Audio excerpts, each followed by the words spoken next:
Hi, my name is Bobby McGee from Bobby McGee Endurance Sports and BobbyMcGee.com. Today I'm going to talk about a training concept that is quite difficult to grasp, and it's how to go fast by going slow. What happens physiologically when we train is we're looking for adaptations in the muscles themselves, as well as adaptations in the lungs and the ability to deliver oxygen.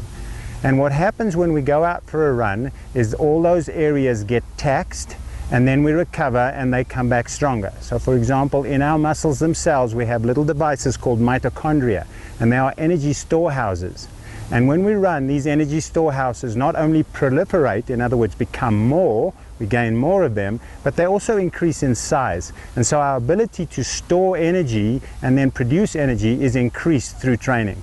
Also, the capillaries in our leg muscles also start to grow like the branches of a tree or like roots, and they start serving the areas more effectively. Now these gains, as well as the gains that we have in our ability to bring in oxygen from the atmosphere through our lungs and then to transport it down to our legs through our heart, are also conditioned.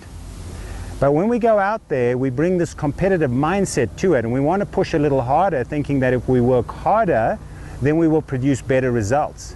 What does happen though when we push harder, we increase the amount of hormones that we produce, and we also put other stresses on our body, but we don't gain any more benefits. Those things will happen at a slower pace.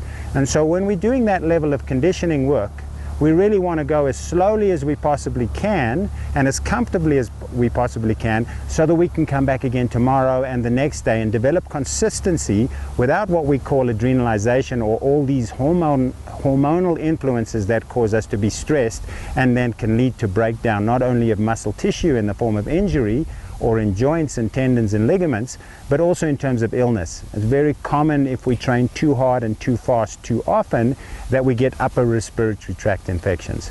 So that's really, for most endurance athletes, whether they're beginners or whether they are elite athletes, only do about 15 to 20% of their run training is quality.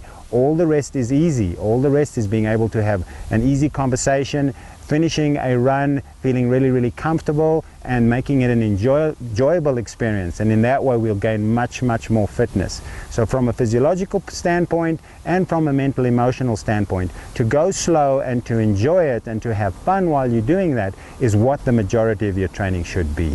All right, good luck with that, and I'll speak to you guys next time.